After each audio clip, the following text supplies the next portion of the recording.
Translation in purple by His Divine Grace, Srila A.C. Bhaktivedanta Swami Srila Prabhupada Ki Jai.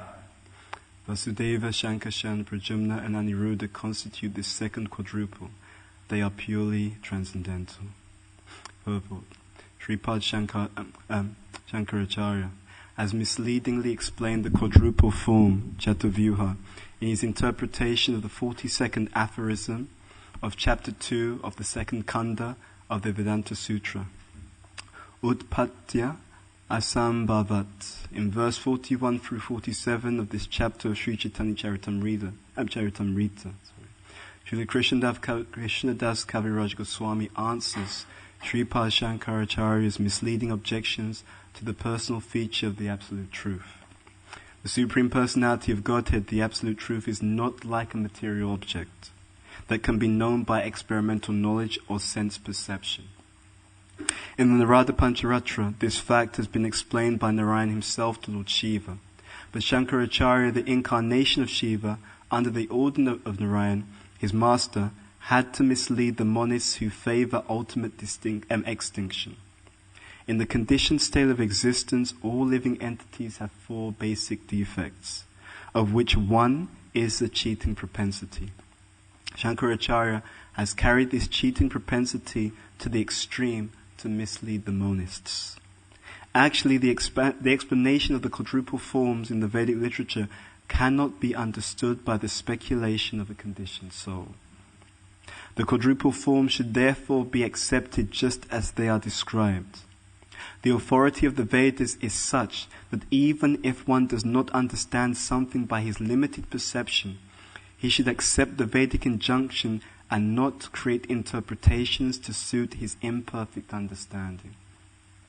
In his Shariraka Bhasya, however, Shankaracharya has increased the misunderstanding of the monists. The quadruple forms have a spiritual existence that can be realized in Vasudeva Sattva, Shuddha Sattva, or unqualified goodness, which accompanies complete absorption in the understanding of Vasudeva. The quadruple forms, who are full in the six opulences of the Supreme Personality of Godhead, are the enjoyers of the internal potency. Thinking the Absolute Personality of Godhead to be poverty-stricken or to have no potency, or in other words to be impotent, is simply rascaldom. This rascaldom is the profession of the conditioned soul, and it increases his bewilderment. One who cannot understand the distinctions between the spiritual world and the material world has no qualification to examine or know the situation of the transcendental quadruple forms. In his commentary on Vedanta Sutra 2:42 through to 45, His Holiness Sripad Shankaracharya has made a futile attempt to nullify the existence of these quadruple forms in the spiritual world. The actual purport is 14 pages long, so I'm not going to read the entire thing, but we'll draw out some points that are brought up in the verse in purple. Omagyan Timirandasya Ginanjana Shalakaya Chakshu Militam Yena Tasmai Shri Guruve Namaha Shri Chaitanya Manobishtam Stapitam Yena Bhutale Swayam Rupa Kadamayam Dadati Swapadantikam Vandeham Shri Guru Shri Yuta Padakamalam Shri Gurun Vaishnavamscha Shri Rupam Sagrajatam Sahagana Raghunatam Vitam Tam Sejivam Sadvaitam Savadutam Parijana Saitam Krishna Chaitanya Devam Shri Radha Krishna Padan Sahagana Lalita Shri Vishakam Vitamscha Hey Krishna Karuna Sindhu Dinabandhu Jagatpate Gopesha Gopika Kanta Radha Kanta Namostate Tapta Kanchana Gaurangi Radhe Vrindavaneshwari Rishabhanu Sutta Devi Pranamami Hari Priye Vancha Kalpa Tarubhyascha Kripa Sindhu Vyevacha Patitanam Pavanebhyo Vaishnavebhyo Namo Namaha. Jai Shri Krishna Chaitanya Prabhu Nityananda Shri Advaita Gadadara Shri Vasadi Gaura Bhaktavinda. Hare Krishna, Krishna Krishna, Hare Hare, Hare Rama, Rama Rama, Hare Hare. Okay, so many important points are being brought out in this verse and this purport. This chapter is entitled "The Glories of Lord Nityananda Balaram," and here we are speaking about the Chatuvyuha, Vasudeva, Shankarshan, Pradyumna, and Aniruddha. And Prabhupada goes into great detail in some of the refutations to the arguments put forward by Shankaracharya, who is trying to give a misleading impression of the Chatuvyuha. One of the things he talks about in the purport is he's trying to argue that they come into existence at a particular point. In other words, that they are created at a particular point. And Prabhupada speaks in the purport also. Not only is he explaining how the Chatuvyuha never come into being at a particular point in material time, but he goes on to explain how the living entity himself or herself is never actually created, and that they have eternal existence. But we'll come back to that. In the introduction to the Brahma Samhita, Srila Bhaktisiddhanta Saraswati Thakur says that the phenomenal attraction is often found to tempt sentient beings to enjoy the variegated position as opposed to undifferentiated monism. He says people are so much apt to indulge in transitory speculation, even when they are to educate themselves about a situation that lies beyond their empiric area or experiencing jurisdiction. In other words, everyone speculates about God. He also explains that the materialistic demeanor can never approach the supreme autocrat. Right? This is a very important point, because this is the same point that Prabhupada is making here. The materialistic demeanor, that means the material mind, can never approach the supreme personality of Godhead. In this purport, Prabhupada says here that quadruple forms have a spiritual existence that can be realized in Vasudeva Sattva, Shuddha Sattva, or unqualified goodness. Jai Shri Shri Radha Gokulananda Ki Jai, Shri Shri Sitaram Lakshman Hanuman Ki Jai, Shri Shri Gauranitai Guru Parampara Srila Prabhupada Ki Jai.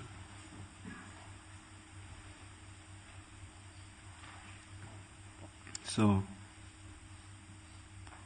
Prabhupada describes the Chatuvyuha as Krishna's aide-de-camp.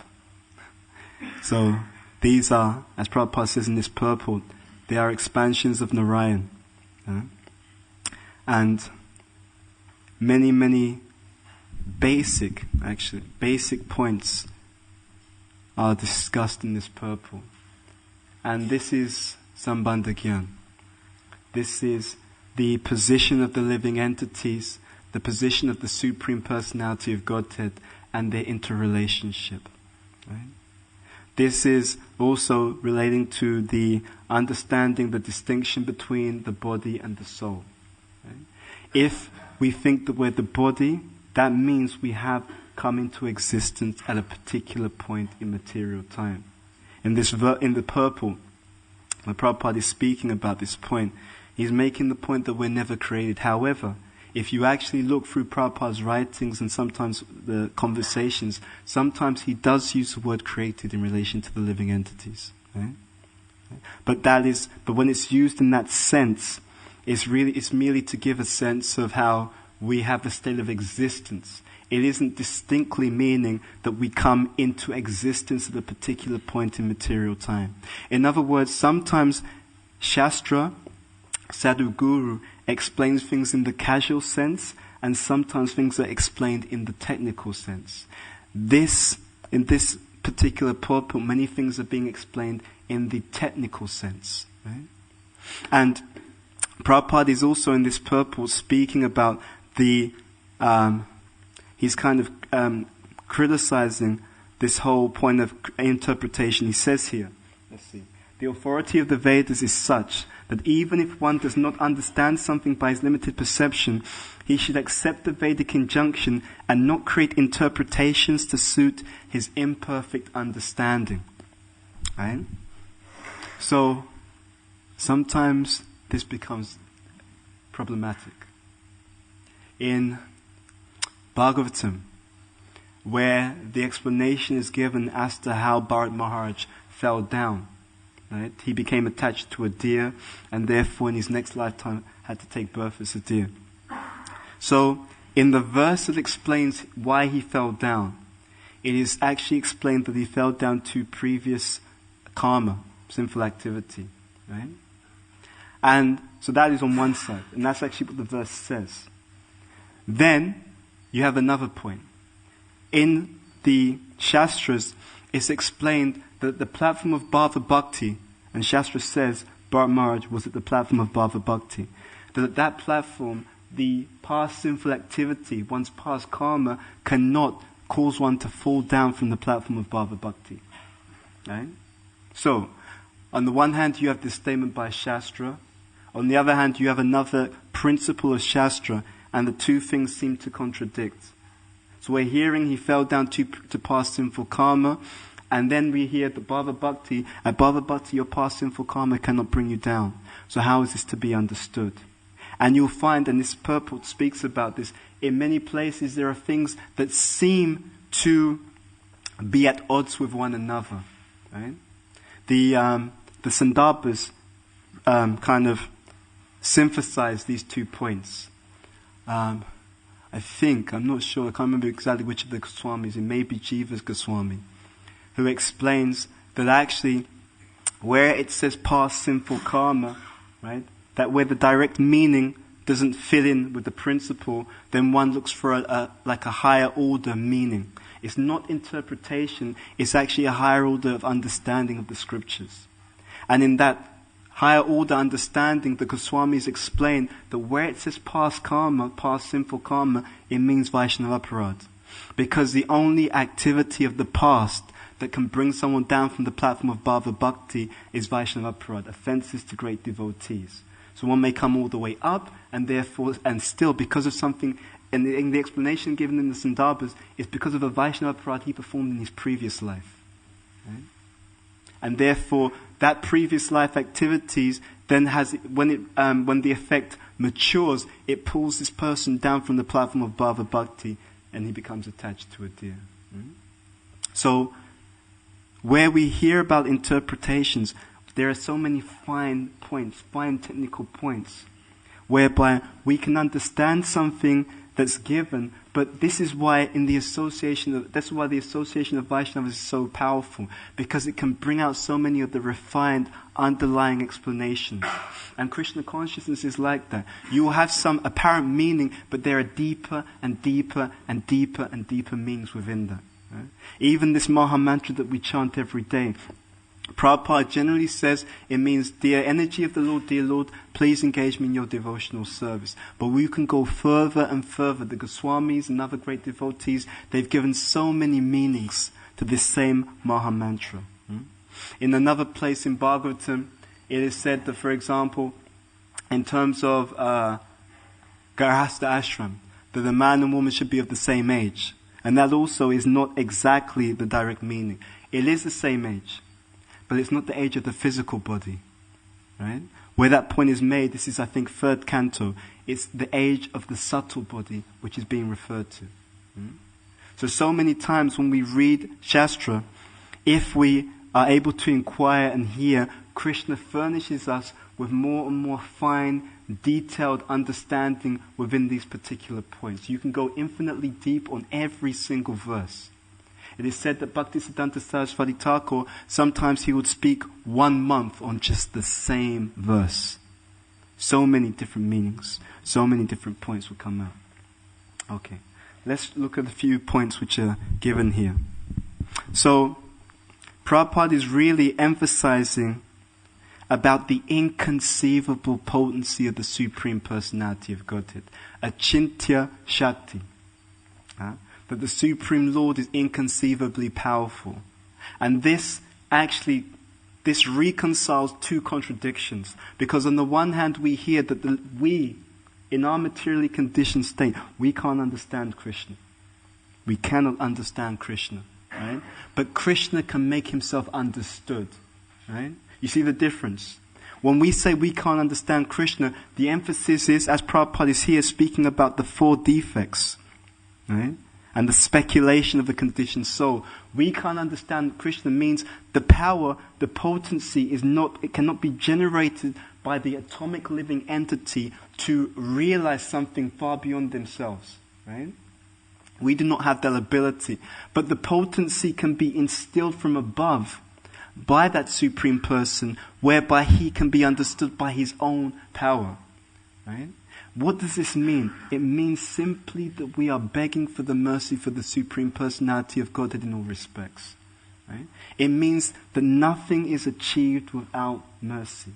Right? Nothing. There's no realization, there is no advancement, there is no progress, and there is definitely not any going back to Godhead without mercy. Mercy means that which we are not qualified to receive. So therefore, the glory of Krishna consciousness is if this principle is understood, one is constantly begging. Right? If this principle is understood, one is constantly begging. But that begging takes a particular form. In the Madhurya Kadambini, Srila Vishwanath Chakravarti Thakur says, effort attracts mercy. The endeavor attracts Krishna's mercy. Right? So the service is the endeavor. Right? It is the begging the Supreme Personality of Godhead to be merciful to the living entity so that we can understand him and so that we can progress. Right? At every stage, in everything we do, from the chanting through to the darshan, through to whatever particular services, we're simply begging the Supreme Personality of Godhead for mercy. Without understanding that, nothing is achieved.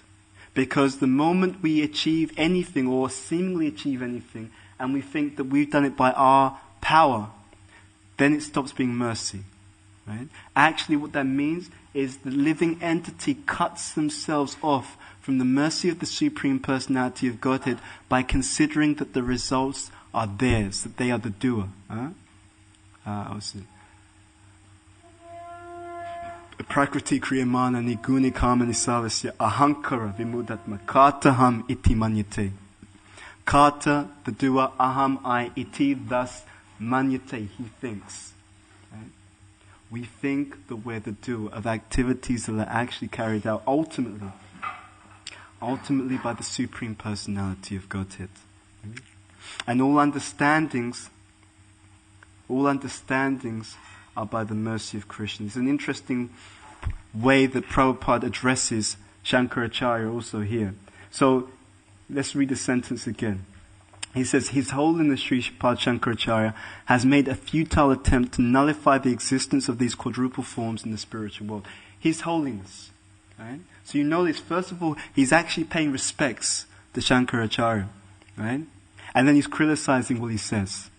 Right? His attempt is futile. It has no potency to it. Why? Because we understand that Shankaracharya, he is Shiva. And who is Shiva? Vaishnavanam yata Shambhu. He is the topmost worshipper of Vishnu.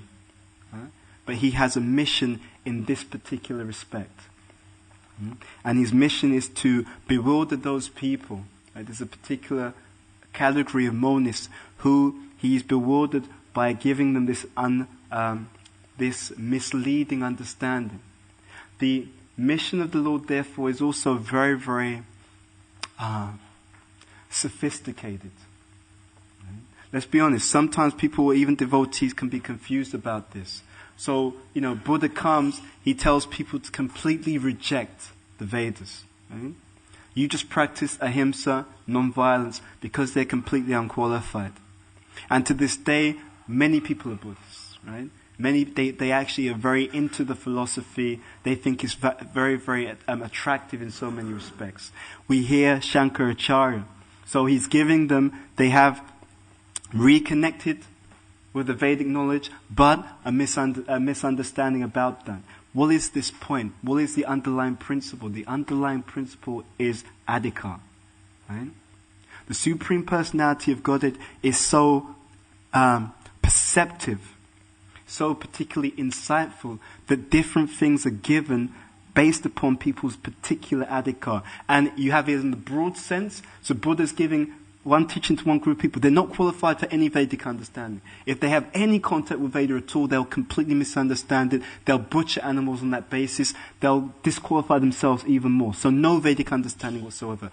Their adhikar is simply at best they can connect with the Ahimsa.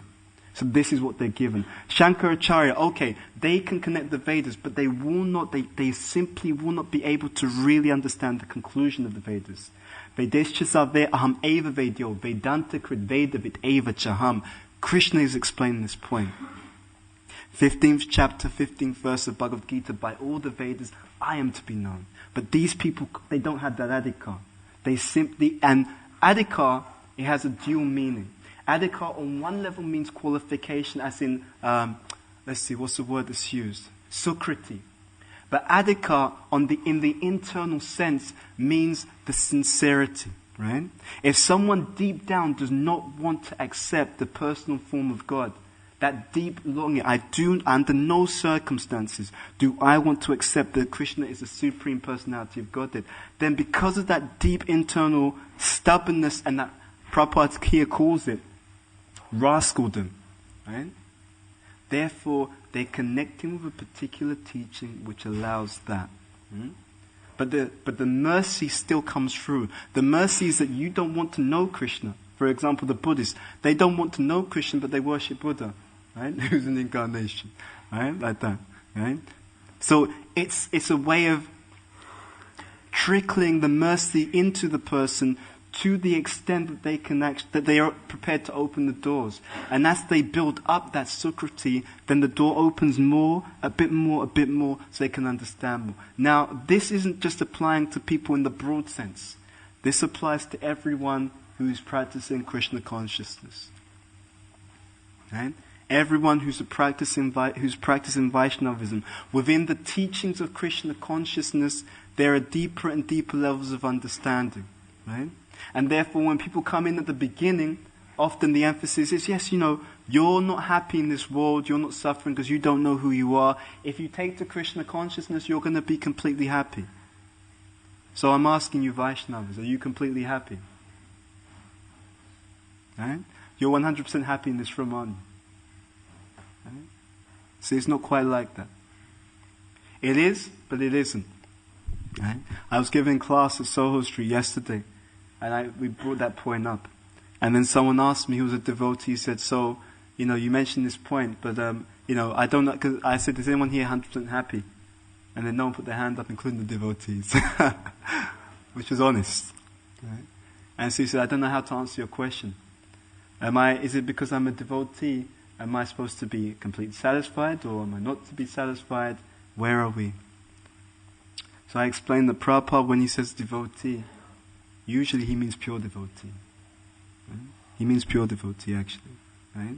When we are performing our services, we call each other Prabhu, and we consider we're devotees in the casual sense. Prabhupada, he describes the devotees, his disciples, and people in his movement as devotees. That's in the casual sense. To be really honest, he's describing us devotees in the casual sense. In the technical sense, at least for me, I'm a sadhaka. Right? And I'm an aspiring devotee. I'm not a devotee. I'm not a devotee, because to be a devotee is an extremely exalted position. Right? You understand the point? Casual sense, technical sense. Right?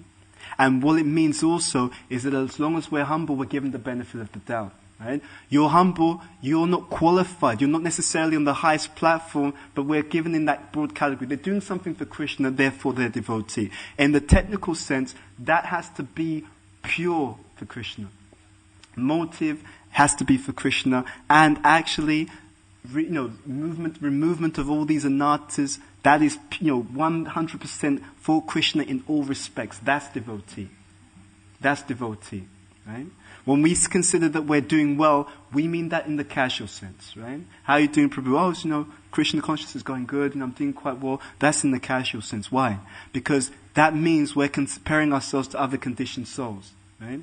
In the technical sense, how well are we doing, right? Right?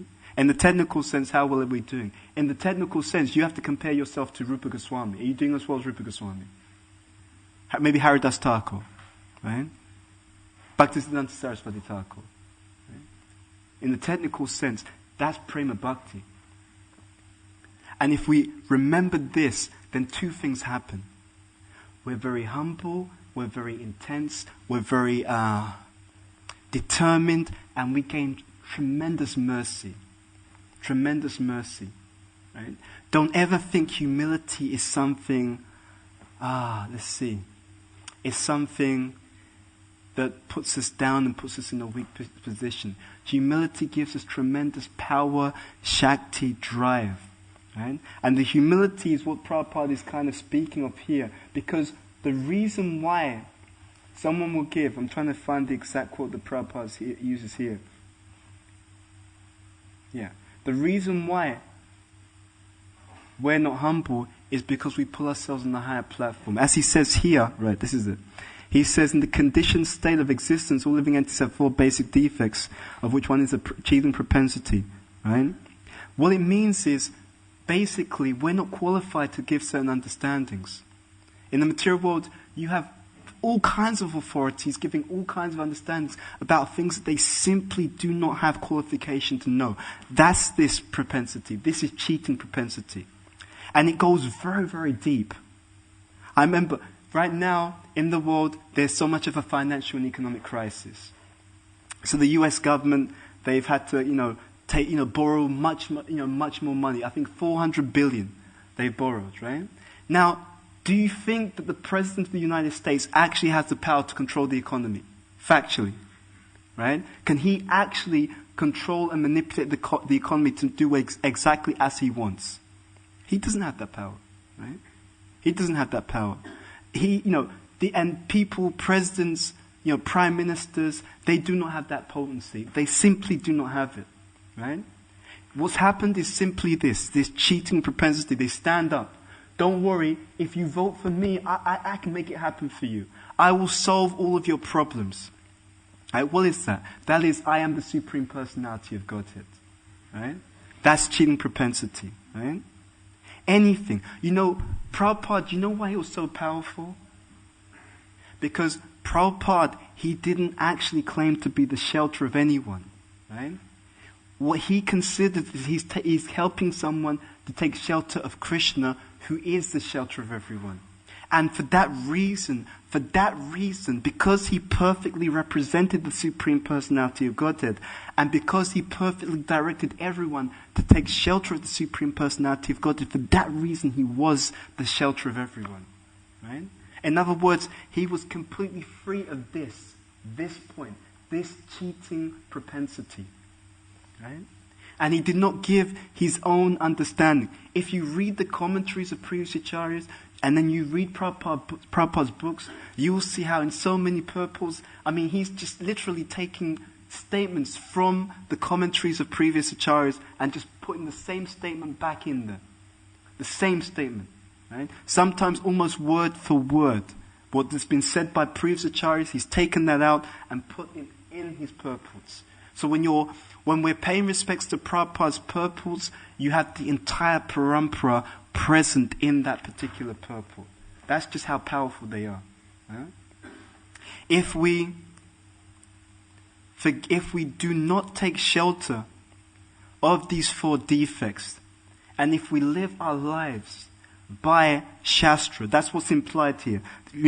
If we reject the 4 basic defects and don't take that as our shelter, what's the alternative? Right? What's the alternative? This question comes up. I was giving a presentation at Ernst & Young, one corporation, so it was all these corporate personalities, and most of them were Indian. It was very interesting.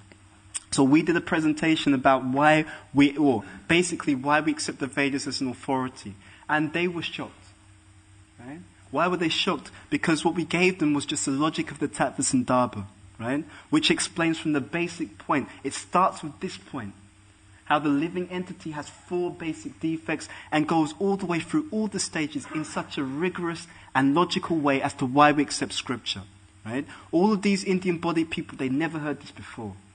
Never. Right? And I could tell that many of them, They had been embarrassed in the past because they wouldn't be able to explain anything to their colleagues as to why you accept scripture.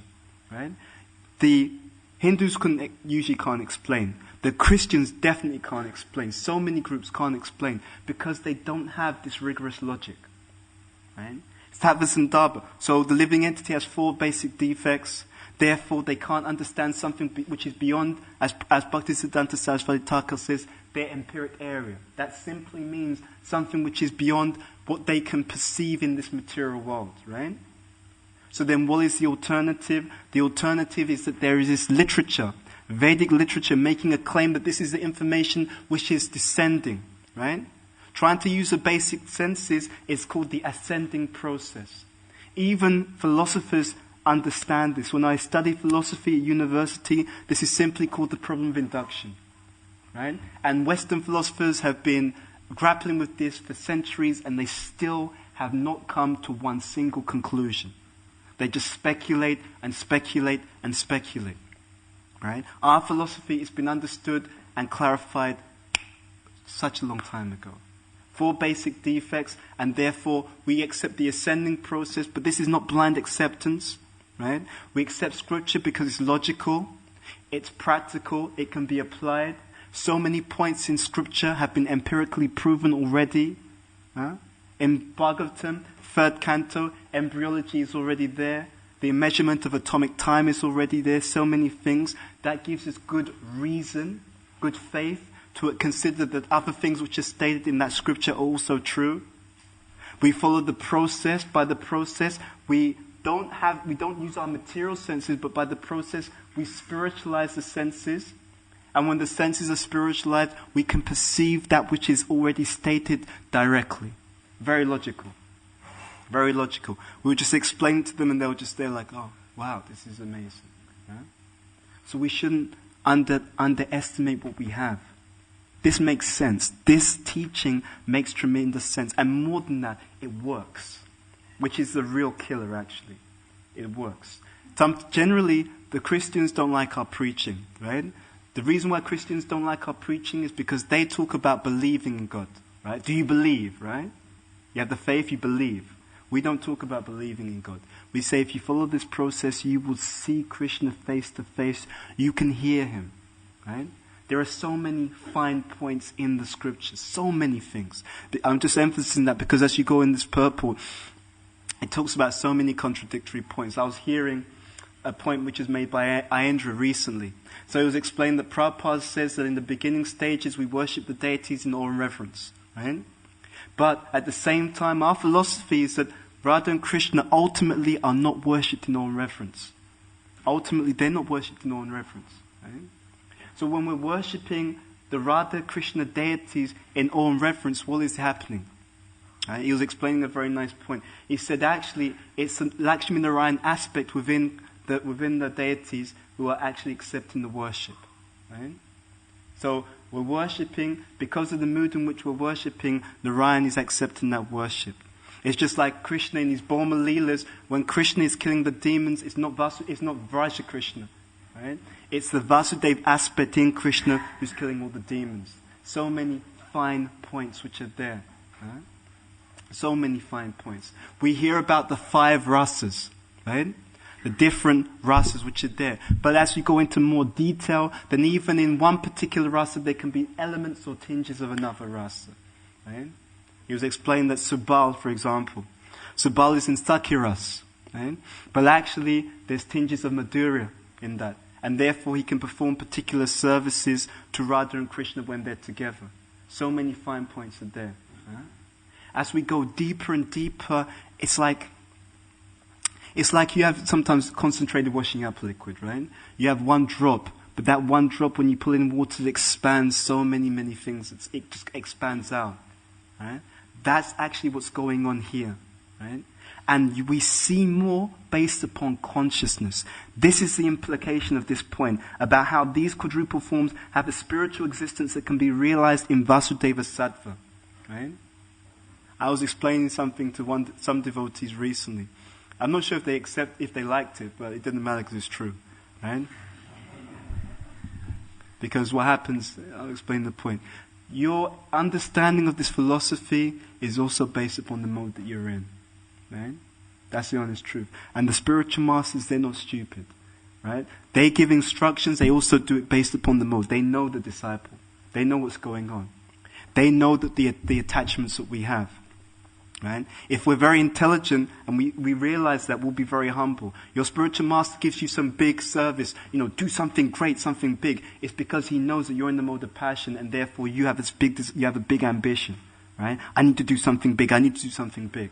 It's rare. Sometimes it can be because that's just what they want you to do. But in many cases, they're considering the attachments of that particular living entity. They're considering the mode of that particular living entity. Right? So, whatever we're given, we should be very humble. The disciple is actually meant to think, I know that because I'm so conditioned and he knows I'm attached in so many ways to certain things, he's given me something whereby I can dovetail my attachments in service and become free of those attachments. Otherwise, when Guru Maharaj gave me a special service, it's because he recognizes my ultimate position, right? He's a very powerful spiritual master. He's a very elevated spiritual master. Do you know why he's elevated? Because I'm his disciple, right? He recognized me, right? That's his special qualification, right? If he's lucky, I may even take him back to Godhead, right? No. Whatever's given, right? It's given because the spiritual teachings are like that. And therefore, actually, not only that, but when we read certain things are also standing out based upon the mode that we're in, right? Certain things are given to encourage people at different stages. Nectar of Instruction says you just bathe once in Radhakund, you attain love of Godhead. Anyone bathed in Radhakund? Right. Who's experiencing those symptoms of love of God right now? Right? That's to encourage the Kanishta. The Madhyams know that statement, yes, you bathe in Radhakund in the right consciousness, then it's love of Godhead, right? You're in material consciousness and you bathe in Radhakund, it's not quite going to happen like that. You'll get something, but it won't be the full-blown love of Krishna straight away. So many statements are like that, right? And ultimately, the real understanding will be like this. At this state, this Shuddha Sattva stage, we need to get there. Right? What does devotional service do? By engaging in the devotional practice, it accelerates the living entity from whatever mode that they're in through those different modes, ultimately to the Vasudev platform. That's actually what's happening. When we're chanting, hearing, serving, we're starting at a particular stage, and by the quality of our service and by the quality of our association, we're moving forward. Right? That's the actual technical understanding of what's going on. Right? And in this purport also, one other point I want to bring out is it talks about cause and effect. Right? And this is this principle, you can draw it out to such a wide degree. This principle, because Shankaracharya tries to argue that these forms of the Lord, right, this Chatuvyuha, they have a cause. They come into existence at a particular point in time. And Prabhupada is negating that argument. Jai Shishi Radha Gokulananda, Shishi Sitaram Lakshmi Hanuman, Shishi Gontai Guru Parampara Chila Prabhupada Tosumaran Kicha. Prabhupada is negating that argument. But this point about cause and effects, it also relates to this point about the fourfold defects and about cheating. The truth of the matter is, there's no one in this world who can really understand the results or where their results have come from.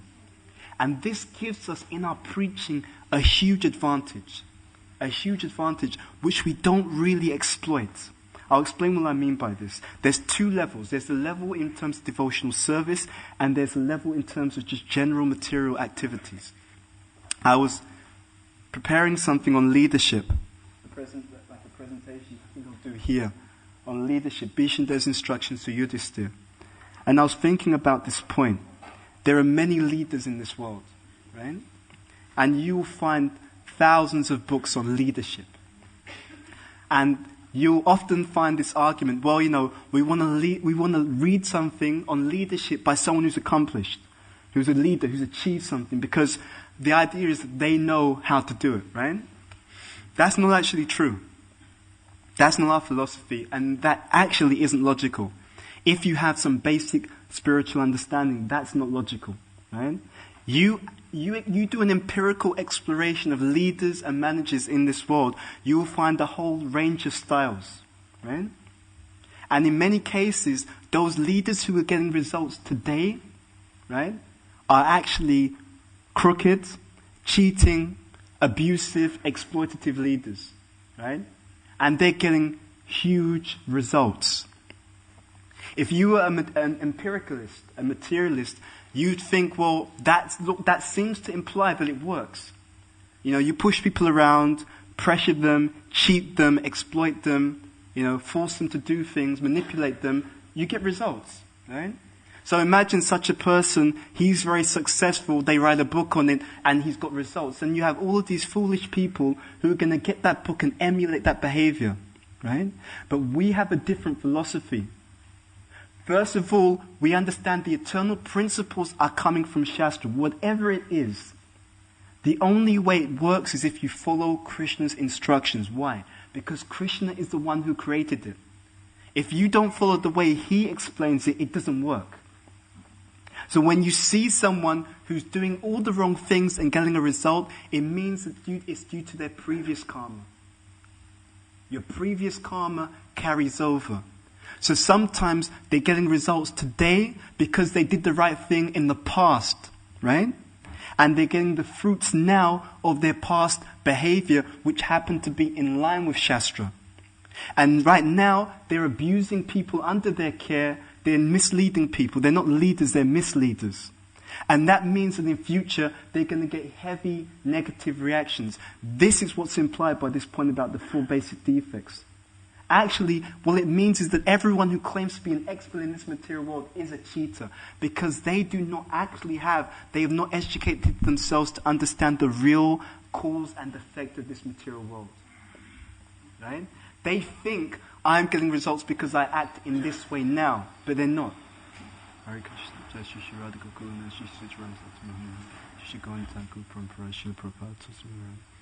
They're getting results because of their previous behavior.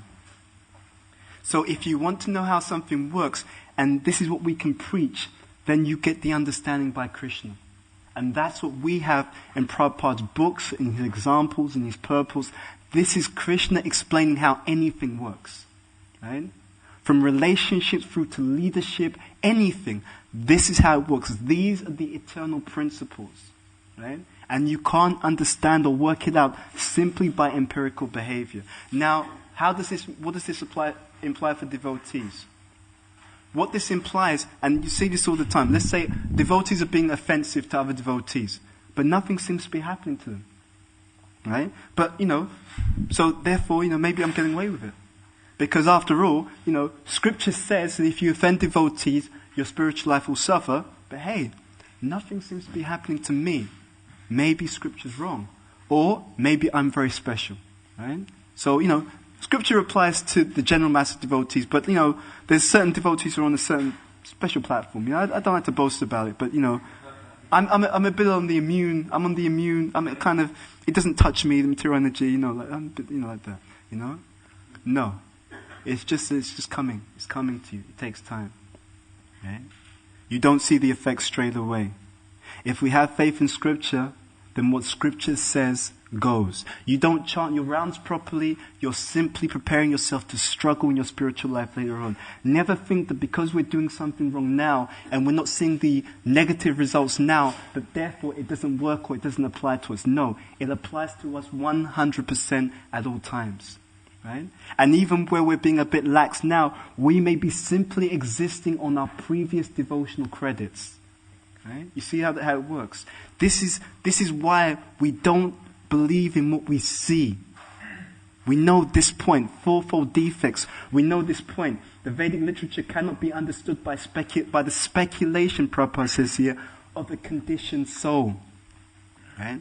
This is why we're always very careful. If Scripture says it, it must be correct. Right? I do something wrong, but devotees don't know about it. They don't know that I've done something wrong. Therefore, it's okay, I got away with it. No, you didn't get away with it. Right? The super soul in your heart has registered that point. Right? Something's coming your way. At a particular point, there'll be something that's coming our way. So if we're careful, if we have this faith, where does faith come from? Prabhupada says in one place, faith comes from hearing. Right? He says faith comes from hearing. Right? Why? Because that sound vibration of Srila Prabhupada, it carries the realization of that particular person. Right? There are past times where devotees are in Prabhupada's presence and they're experiencing some of the spillover of what Prabhupada himself has experienced. That's just how powerful such a spiritual personality is. You see, this is the point I was going to make about it. In terms of cause and effect, you can apply it to your own spiritual life. Where does your spiritual credit come from? Right? Is the level of spiritual advancement that you have at this particular point, is it due solely to your spiritual endeavors? Right? Or is it that your spiritual master is praying for your success? Or is it that other Vaishnavas are also praying for your success? Right? Or is it also that you did some devotional service in the previous life, so you're having some of the sukriti, some of the fruition of your spiritual credits from the things that you did before? Right? There are so many factors feeding in to our advancement. Right? We are not the sole proprietor, we are not the sole, cause of where we are. And again, if we understand that, we become very humble. We become very humble. I'm dependent on these Vaishnavas. If I ever offend these people, if the tap goes off, if they close off their mercy, you will fall down so fast you won't even understand. Right? We are dependent upon the mercy of the Vaishnavas. We're dependent upon the mercy of Srila Prabhupada. Beware offending these people. They're not normal people. And remember that we may think, okay, then I accept that, but that applies to the gurus and the sannyasis, right? Because I recognize that they're advanced, but these other people, that's Kanishta mentality, right? The guru and the deity, but everyone else, just kick them out the way because I know they're not really very advanced, right? And then how do you recognize a Prabhupada? Right? You'll never recognize someone like Prabhupada. Right? Unqualified goodness. If we want to understand more, if we want to receive more, then we actually have to become more qualified. We can't stay as we are in spiritual life. It doesn't work. It doesn't work. When we were giving a presentation to the Western youth program that we do, we were talking about the desire to grow, for growth. And we're explaining that actually what will happen is, and this also applies to devotees, at a particular point, you'll be challenged. You'll have a certain degree of desire to grow, but there'll be something else that you may desire more. Right? And when that challenge comes, that's when the real issue becomes apparent. Right? It's not that I want to be Krishna conscious. That's not the problem. Right? If I ask you, do you want to be Krishna conscious? Everyone's going to say yes. It's a question of how much do you want that? Right? How badly do you want to be Krishna conscious? Right? You want to be Krishna conscious, but when you're offered some money, then you find that you want money more than you want Krishna. And that's where your spiritual life starts to stagnate or die. Right? Or you want to be Krishna conscious, how much do you want to... I want to be Krishna conscious, but I want fame more than Krishna consciousness. So when the fame opportunity comes, you'll betray Krishna for that purpose. Right? You see the point? So the only hope, because Maya is a pure devotee and she knows where we are weak, the only hope is that, and this is what the process does, is that we increase our desire for Krishna more and more. Right? The desire for Krishna can't remain static. It must accelerate. We must want Krishna more, and then want him more again, and then want Krishna even more. And the more we want Krishna, the more we accelerate and increase our desire for Krishna by hearing, chanting, serving in good association, the more that we are protected by the Supreme Personality of Godhead. Right? Ultimately, we're begging for protection. Because we are, as he said, unqualified. Right? Prabhupada, there's one pastime, the devotee said to Prabhupada, you'll never fall down. Prabhupada said, yes. He said, I'll never fall down because I'm always praying to Krishna, Krishna, please don't let me fall. Right? Now that's a Nitya Siddha saying that he's begging Krishna, Krishna, please don't let me fall. Right? Nitya Siddha. Right? And actually, not only is he Nitya Siddha, but the point is that when he's saying that pure devotee, because of their exalted platform, they mean it. Right? It's not like, Prabhupada's thinking, I've got to say something that's going to help a few disciples. It's a heartfelt sentiment. although he's a pure devotee, completely in love with Krishna, he is feeling out of his pure spiritual humility, realized humility. Not practiced humility, realized humility, situated in this unqualified goodness as spoken of here. He's begging Krishna, whatever happens, please. Your material energy is so strong, but please don't let me fall down. Please, you protect me. Like that. So if we are able to hold on to the examples of our predecessors, if we're able to raise our consciousness, raise our mode, raise our practice, then more and more of the fine points come out. Right? I think it's said in one place, Prabhupada says in one letter, that of the 6 Goswamis, only Rupa Goswami and Raghunath Das Goswami are Nityasiddhas. Right? It's interesting, isn't it? And then in another place in Shastra, it is said that they're all, it talks about their forms in Krishna's pastimes, like that. Again, as was explained, so many technical points, so many things which may seem contradictory, but they're not. There's one letter by Prabhupada. He explains how, as Krishna has it, he says that Arjuna and Mother Kunti, they are not eternal associates of Krishna in the spiritual world. He says that in one letter, right? He says they are eternal associates of Krishna in the material world. That just as Krishna has his eternal associates in the spiritual world, he has eternal associates in the material world. And then he says something amazing. He says, well, everything he says is amazing, but he says that actually Krishna and Arjuna can be performing pastimes in different material universes simultaneously. Right? He says that but it's not different Arjunas, it's one soul. That one soul Arjuna can expand and be performing his pastimes with Krishna in different universes at the same time. That's in a letter by Prabhupada. So we should never think that things are just apparent. There's more. And then you go deeper, there's more. And then you go deeper, there's more. And similarly, there's more that we can experience in every aspect of Krishna consciousness. Right? You're worshipping the deity. I'm worshipping the deity in oral reference, but that's actually Narayan worship, actually. Right? And then in the deeper state, then it's Radha Krishna worship internally, when there's deeper consciousness, deeper qualification. There's more. Don't ever think that Krishna consciousness is boring. There's more and more. There's unlimited. But we have to be qualified to dive into that which is unlimited.